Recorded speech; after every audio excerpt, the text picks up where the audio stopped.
Fala, criatura, e aí, beleza? Professor Zé Soares, sejam todos muito bem-vindos ao canal Paralelo 16. Professor Marcos, seja bem-vindo. E aí, gente, como é que vocês estão? Tudo bem? Espero que sejam todos bem. Sejam bem-vindos ao Paralelo 16 para mais um episódio aí de conteúdo daquele naipe.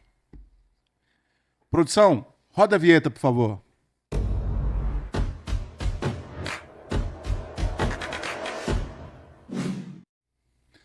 Dando continuidade aqui nos nossos assuntos para Enem e vestibulares, eu quero te pedir, você que ainda não se inscreveu no nosso canal, se inscreva no nosso canal, ative o sininho das notificações, compartilhe esse vídeo com aquele seu colega que irá fazer Enem, irá fazer vestibulares. O nosso canal, ele é dedicado às ciências humanas e você verá aqui vários assuntos que normalmente não estão nos livros didáticos. Hoje nós vamos falar de um assunto muito especial, mas antes de começar o nosso tema aqui, eu quero fazer uma menção aqui ao pessoal que está dando um apoio para a gente aqui, que é o pessoal do Arena Broadcast, que está com a parceria aqui com o Paralelo 16 e está cedendo aqui o estúdio para a gravação do nosso episódio. Muito obrigado pelo apoio, muito obrigado pela força.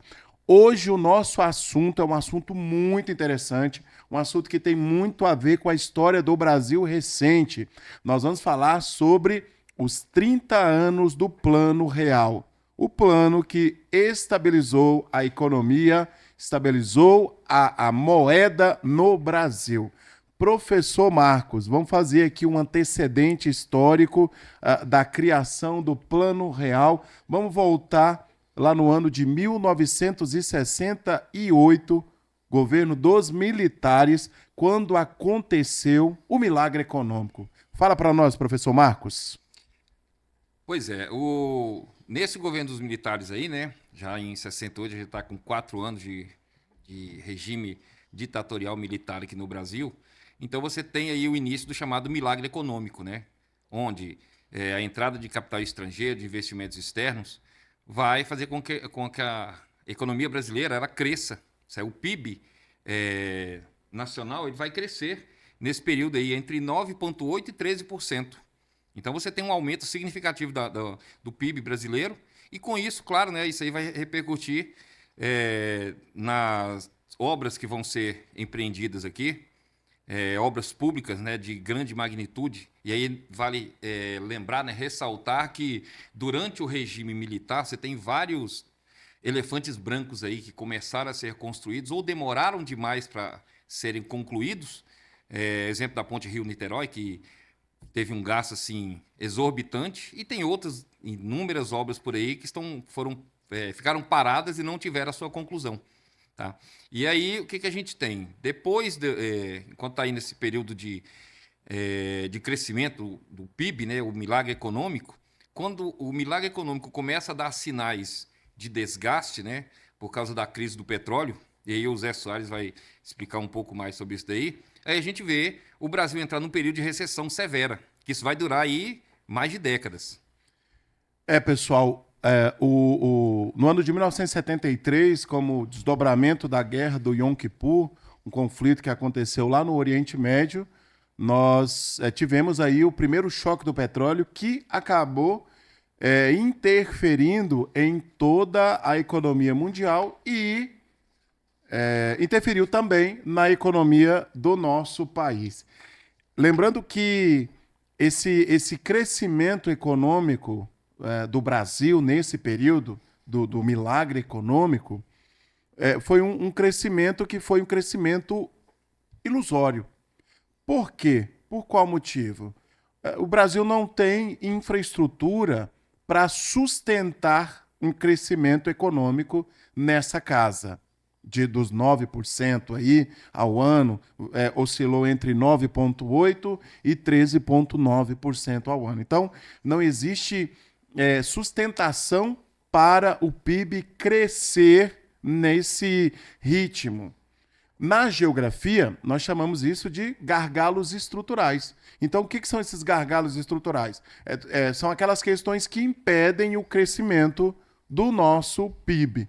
Por conta disso, por conta dessa crise que se inicia lá na década de 70, e foram longos períodos de crise, então os anos 70, os anos 80 e até a metade da década de 90, o Brasil sofreu muito, a economia brasileira, a sociedade brasileira sofreu bastante com a crise econômica. Então nós tivemos aí um período de recessão econômica, né?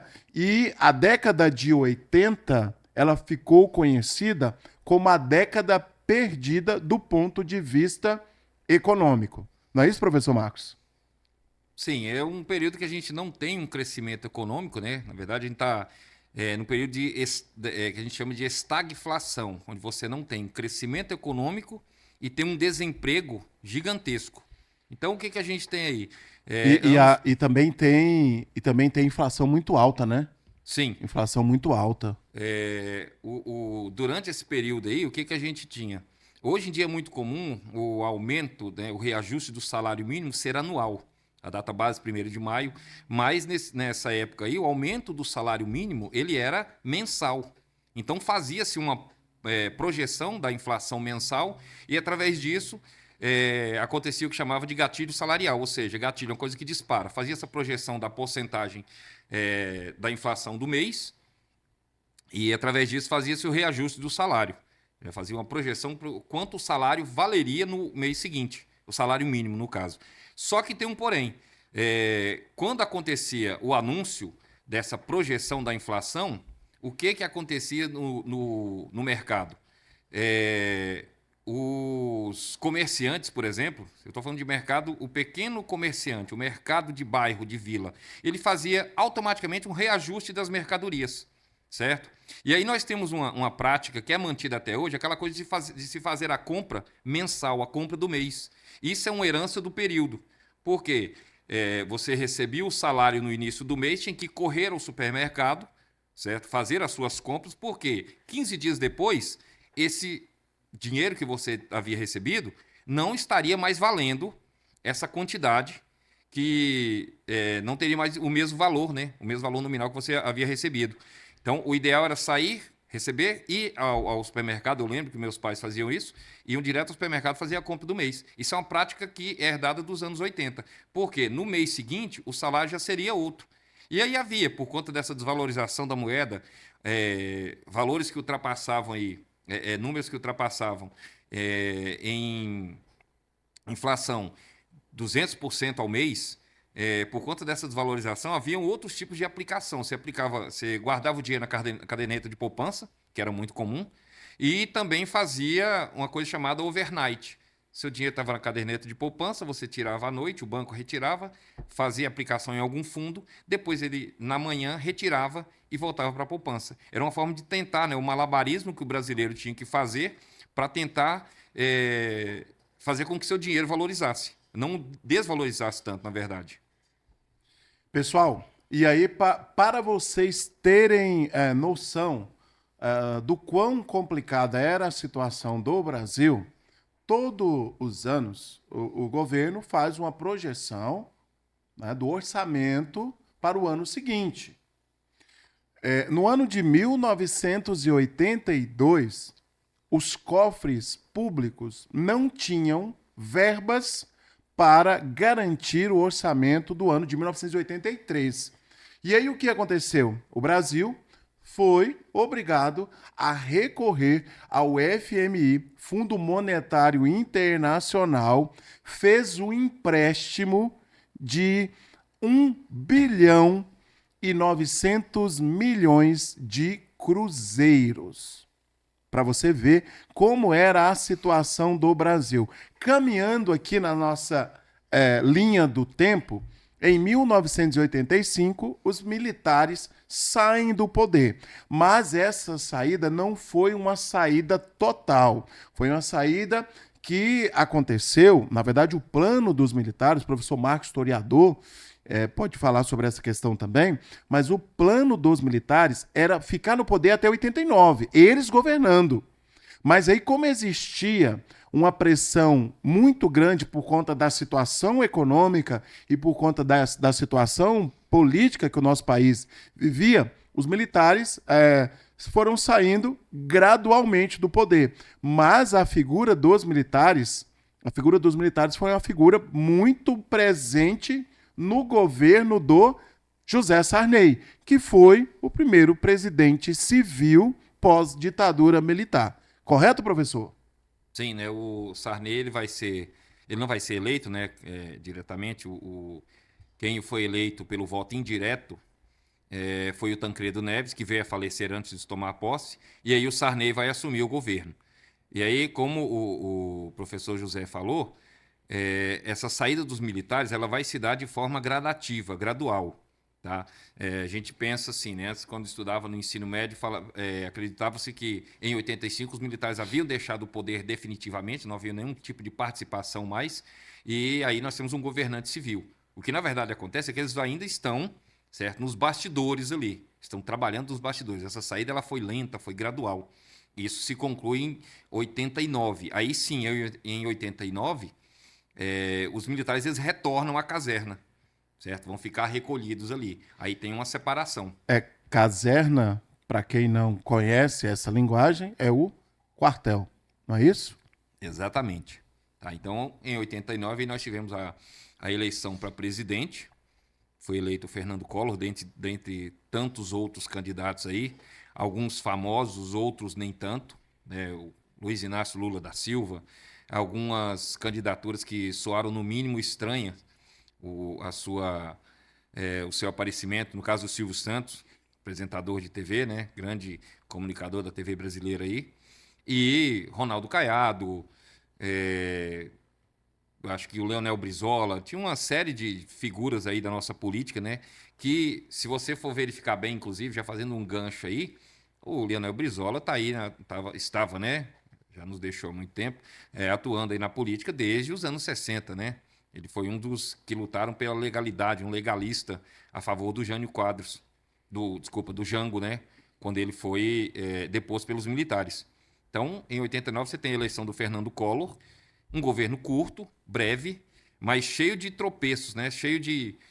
Foi quase aos solavancos. E aí, mesmo com a saída dos militares, pessoal, a crise econômica no Brasil continuou acontecendo, correto? A crise continuou acontecendo, inflação muito alta. Para vocês terem noção, o ano de 1989, no governo do José Sarney, a inflação girou em torno aí, a inflação anual, ela girou em torno aí de 2.000%. E, tanto no governo do Sarney quanto no governo do Collor, foram realizadas várias tentativas para contornar a crise econômica.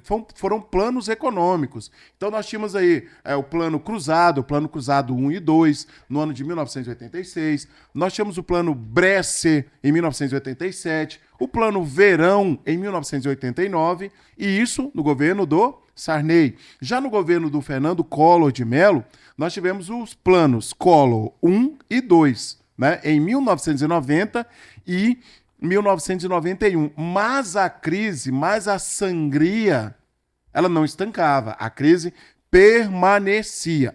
Então nós tivemos uma mudança na política brasileira, que foi o impeachment do Fernando Collor, a entrada do Itamar Franco. Já estou com um dos idealizadores do Plano Real aqui em mente, né? Então, o vice-presidente Itamar Franco assumiu e aí começaram a ocorrer mudanças no quadro econômico. Correto, professor Marcos?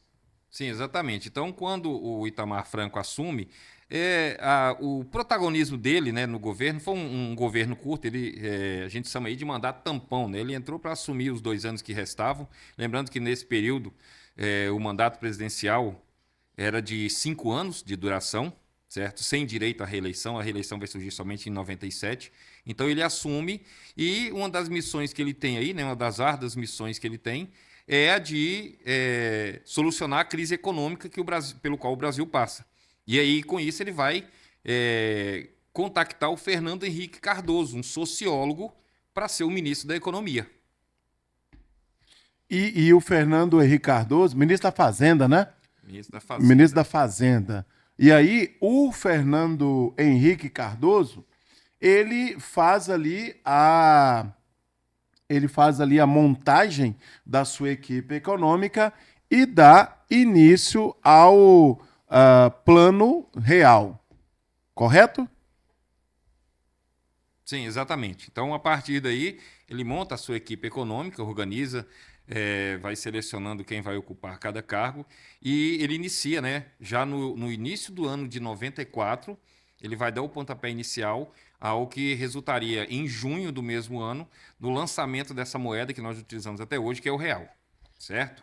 E aí nós tivemos alguns, antes aí do ano de 94, nós tivemos alguns antecedentes aí do plano real, só que essa parte ela ficará para o nosso próximo episódio, beleza? Então, acompanhe esse vídeo aí e nós teremos a parte 2 desse vídeo. Eu quero te pedir para você que ainda não é inscrito no nosso canal, ative o sininho das notificações, se inscreva, compartilhe esse vídeo e lembre-se sempre, os cães ladram, mas a caravana não para. Um forte abraço.